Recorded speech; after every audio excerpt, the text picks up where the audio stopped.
100కు 100% నాకున్న అనుభవంతో చెప్తా ఉన్నా. మనం ఏం పెద్ద గొడవలు బట్టి కొట్టేది లేదు, గడపలు బట్టి తవ్వేది లేదు. పార్టీని పెట్టుకొని ఉంటే చాలు, టార్చ్ లైట్ పెట్టుకొని ఉరికెత్తారు మళ్ళీ మన దగ్గరికి. ఎక్కడికి పోతారా నాయన అని చెప్పి ఆటోమేటిక్గా జరుగుతుంది. ఇవాళ రేపు ప్రజలు మునుపటి లెక్క గొర్రెల లెక్క లేరు. వీళ్ళన్నీ తీసేస్తున్నారు. యాదవుల గొర్రెలు తీసేస్తున్నారు. వాళ్ళు డిపాజిట్ కట్టలు డబ్బులు వాపసిస్తున్నారు. చేప పిల్లలు బంద్ పెట్టిండ్రు, ఫీజు రియంబర్స్మెంట్ బంద్ పెట్టిండ్రు. ఎన్ని రోజులు ఒప్పుకోడతారు ప్రజలు? వాళ్ళు చూస్తారు, టైం దాకా చూస్తారు.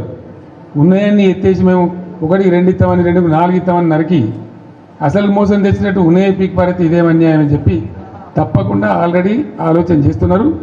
ప్రజల్లో తిరుగుబాటు ధోరణి వస్తుంది. డెఫినెట్గా మంచిగా బ్రహ్మాండంగా మళ్ళీ మనమే గవర్నమెంట్కి వస్తాం. ఇప్పుడు జరిగింది దారు ప్రజలకు ఏమైందంటే అక్కడక్కడ ఇప్పుడు వస్తున్న అనుభవాలు కఠినంగా ఉన్నాయి. ఇక చాలనుకుంటారు, మళ్ళీ తప్పిపోయి కూడా కాంగ్రెస్ కేంద్ర బాబు అనేటువంటి అభిప్రాయానికి వస్తారు. కాబట్టి మనకి ఏం ఇబ్బంది లేదు. ఇప్పటిదాకా జరిగింది కూడా బీఆర్ఎస్ విజయగాథనే.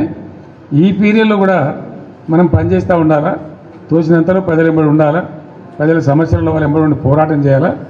మీకు ఏదైనా మంచి చెడ్డ అయితే పార్టీ చూసుకుంటుంది, పార్టీ మీకు అండదండగా ఉంటుంది.